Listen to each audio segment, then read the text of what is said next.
ॐ सर्वत्र गोविन्दनाम संकीर्तनं गोविन्द गोविन्द इति श्रीमद्भागवतमहापुराणं नान्गावद् स्कन्दम् अथ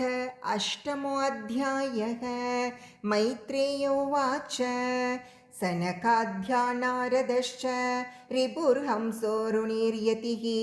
नैते गृहान् ब्रह्मसुताः ह्यावसन्वूर्ध्वरेतसः। मृषा धर्मस्य भार्यासीद् दम्भं मायां च शत्रुघ्न असूतमिथुनं तत्तु निवृत्तिर्जगृहे प्रजग तयोः समभवल्लोभो निकृतिश्च महामते ताभ्यां क्रोधश्च हिंसा च यद्धुरुक्तिस्वसा कलिः दुरुक्तौ कलिराधत्त भयं मृत्युं च सत्तम तयोश्च मिथुनं जज्ञे यातना निरयस्तथा संग्रहेण मया ख्यातः प्रतिसर्गस्तवानघ त्रिश्रुत्वैतत् पुमान् पुण्यं विदुनोत्यात्मनो मलम् अतातः कीर्तये वंशं पुण्यकीर्तिः कुरुद्वः स्वायम्भुवस्यापि मनोः हरेरंशांश जन्मनः प्रियव्रतोत्तानपादौ शतरूपापते सुतौ वासुदेवस्य कलया रक्षायां जगतस्थितौ जाये उत्तानपादस्य सुनीतिः सुरुचिस्तयोः सुरुचिः प्रेयसी पत्युः नेतरा यत्सुतो ध्रुवः एकदा सुरुचिः पुत्रम् अङ्गमारोप्य लालयन् उत्तमं नारुरुक्षन्तं ध्रुवं राजाभ्यनन्दत तथा चिकीर्षिमानं तं सपत्न्यास्तनयं ध्रुवं सुरुचि शृण्वतो राज्ञः शेर्षमाहाति गर्विता न वत्स नृपतेर्दिष्ण्यं भवानारोढुमर्हति न गृहीतो मया यत्त्वं कुक्षावपि नृपात्मजः बालोऽसि भतनात्मानम् अन्यस्त्रीगर्भसंवृतं नूनं वेद भवान् यस्य दुर्लभेर्ते मनोरथः तपसाराध्य पुरुषं तस्यैवानुग्रहेण मे गर्भे त्वं साधयात्मानं यदीच्छसि नृपासनं। मैत्रेय उवाच मातुः सपत्न्या सधुरुक्तिविद्धः श्वसन् रुषा दण्डहतो यथा हित्वा मिषन्तं पितरं सन्नवाचं जगाम मातुः प्ररुदन् सकाशं तं निःश्वसन्तं स्फुरिताधरोष्टं सुनीतिरुत्सङ्ग उदूह्य बालं निशम्य तत्पौरमुखान्नितान्तं सा विव्यते यद्गतितं सपत्न्यां सोत्सृज्य धैर्यं विललापशोक दावाग्निना दावलतेव बाला वाक्यं सपत्न्या स्मरति सरोज श्रियादृशा बाष्पकलां वुवाग दीर्घं श्वसन्ती वृजिनस्य पारम् अपश्यति बालकमागबाला मामङ्गलं तात परेषु मंस्ता भुङ्क्ते जनो यत्परदुःखदस्तत्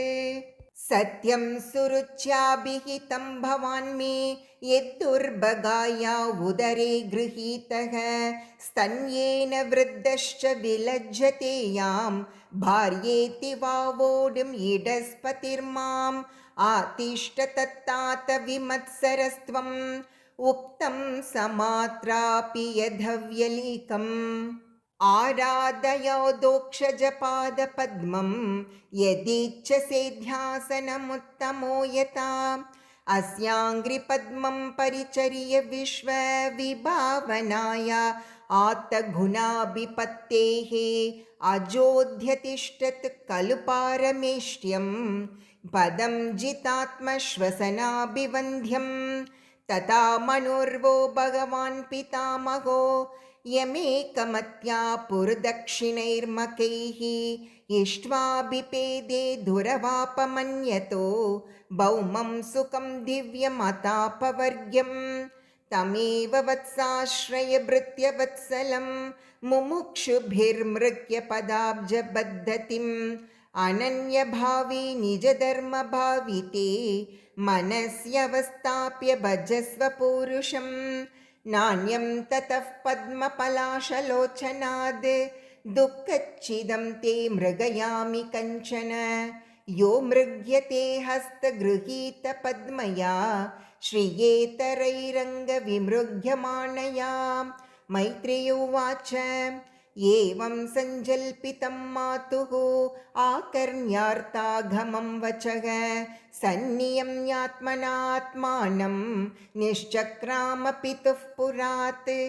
नारदस्तद्वुपाकर्ण्य ज्ञात्वा तस्य चिकीर्षितं स्पृष्ट्वा मूर्धन्यगग्नेन पाणिना प्राह विस्मितः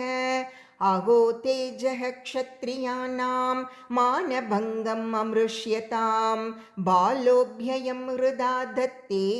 यत्समाधुरसद्वचः। नारद उवाच नादुनाप्यवमानं ते सम्मानं वापि पुत्रक लक्षयामः कुमारस्य सक्तस्य क्रीडनादिषु विकल्पे विद्यमानेऽपि न ह्यसन्तोषहेतवः पुंसो मोहमृते भिन्ना यल्लोके निजकर्मभिः परितुष्येत्ततस्तात तावन्मात्रेण पूरुषः दैवोपसादितं यावद् वीक्ष्येश्वरगतिं बुधः अत मात्रोपतिष्ठेन योगेनावरुरुत्ससि यत्प्रसादं स वै पुंसां दुराराध्यो मतो मम मुनयः पदवीं यस्य निस्सङ्गेनोरुजन्मभिः न विदुर्मृगयन्तोऽपि तीव्रयोगसमाधिना अतो निवर्ततां येष निर्बन्धस्तव निष्फलः यतिष्यति भवान् काले श्रेयसां समुपस्थिते यस्य यद्धैव विहितं स तेन सुखदुःखयोः आत्मानं तोषयन् देहि तमसः पारमृच्छति गुणादिकान्मुदं लिप्सेद् अनुक्रोशं गुणाधमात् मैत्रीं समानाधन्विच्छेत् न तापैरभिभूयते ध्रुव उवाच सोऽयं शमो भगवता सुखदुःखहतात्मनां दर्शितः कृपया पुंसां दुर्दर्शोऽस्मद्विधैस्तु यः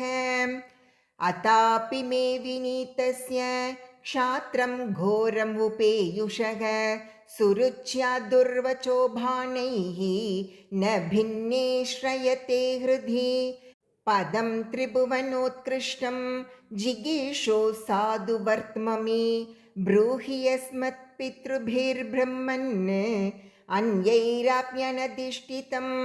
नूनं भवान् भगवतो योगजः परमेष्टिनः वितुधन्नटते वीणां हितार्थं जगतोर्कवत् मैत्रेय उवाच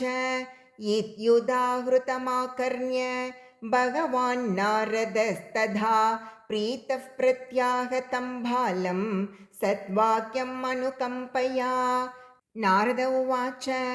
जनन्याभिहितः पन्थाः स वै निःश्रेयसस्य ते भगवान् वासुदेवस्तं भज तत्प्रवणात्मना धर्मार्थकाममोक्षाख्यं य इच्छेत् श्रेयात्मनः एकम् एव हरिस्तत्र कारणं पादसेवनं तत्तात गच्छ भद्रं ते यमुनायास्तटं शुचि पुण्यं मधुवनं यत्र सान्निध्यं नित्यता हरेः स्नात्वानुसवनं तस्मिन् काळिन्द्याः सलिले शिवे कृत्वोचितानि निवसन् आत्मनः कल्पितासनः प्राणायाम्येन त्रिवृता प्राणेन्द्रियमनोमलं शनैर्व्युदस्याभिध्यायेत् मनसा गुरुना गुरुं प्रसादाभिमुखं शश्वते प्रसन्नवदने क्षणं सुनासं सुभ्रुवं चारुकपोलं सुरसुन्दरं तरुणं रमणीयाङ्गम् अरुणोष्टेक्षणाधरं प्रणदाश्रयणं नृम्णं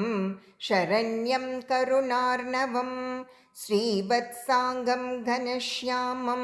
पुरुषं वनमालिनं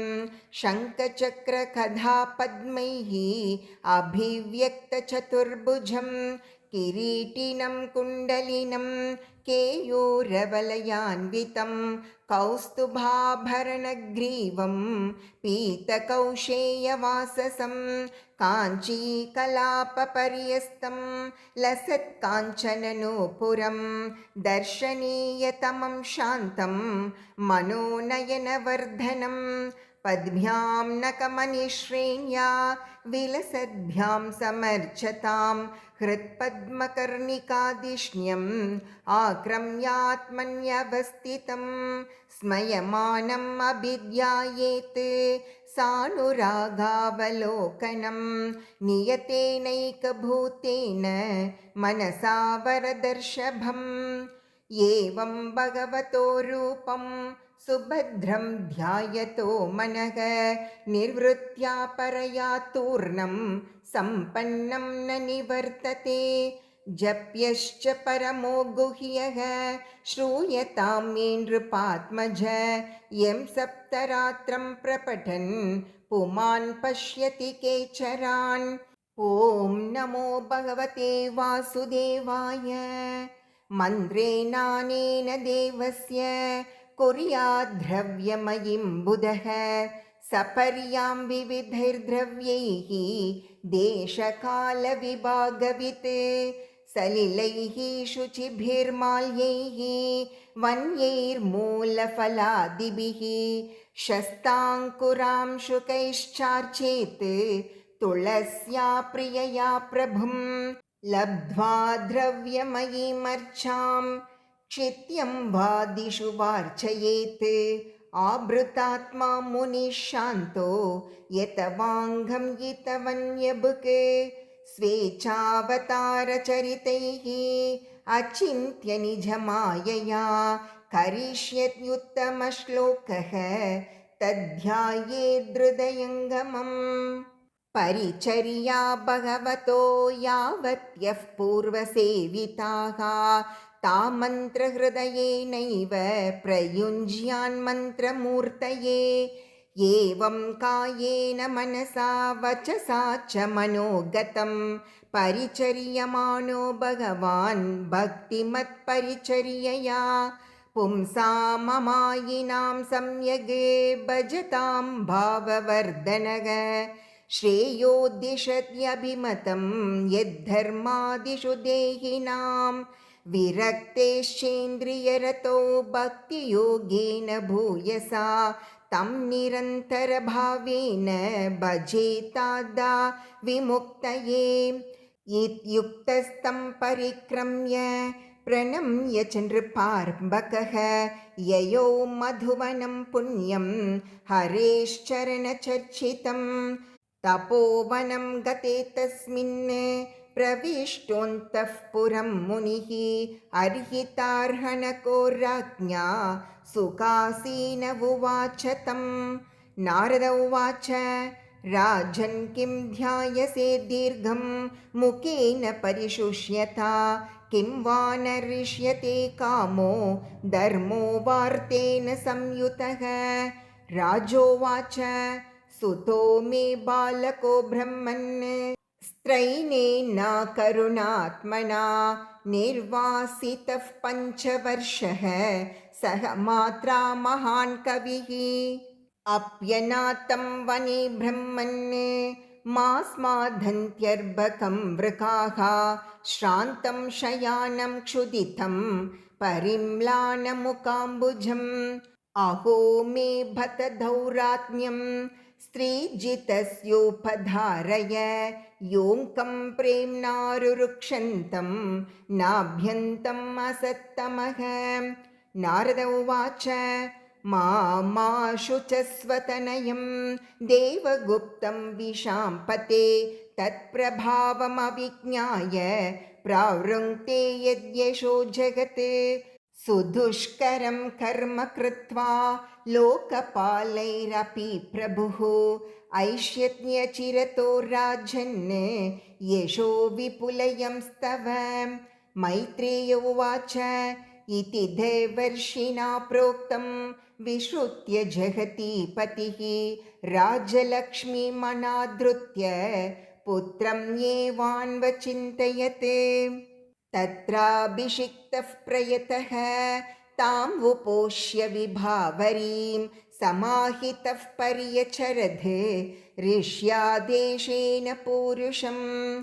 त्रिरात्रान्ते कपित्तपदराशनः आत्मवृत्त्यनुसारेण मासं निन्येर्चयन् हरिम् द्वितीयं च तथा मासं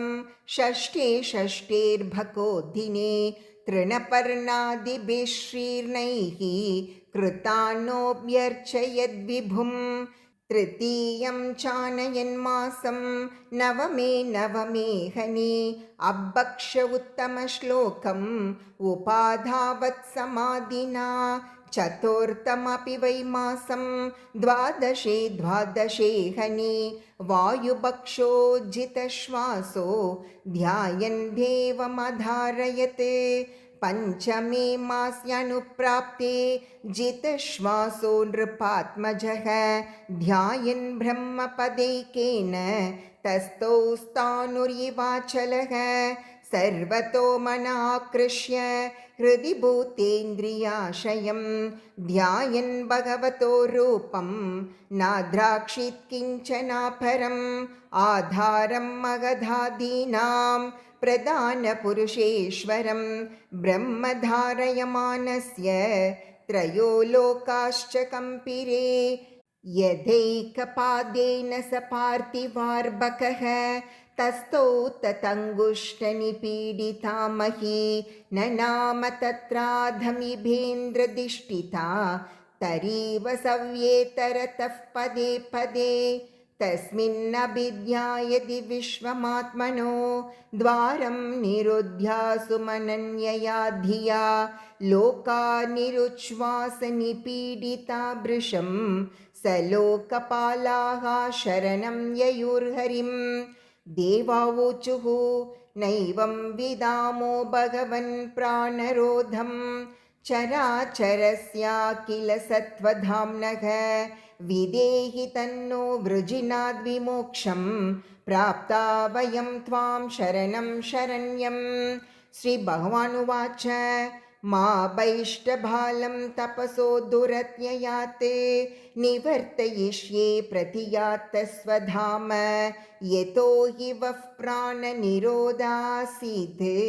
औत्तानपाधिर्मयि सङ्गतात्मा। ॐ इति श्रीमद्भागवते महापुराणे पारमहंस्यां संहितायां चतुर्थस्कन्धे ध्रुवचरिते अष्टमोऽध्यायः। सर्वत्र गोविन्दनाम संकीर्तनं गोविन्द गोविन्द।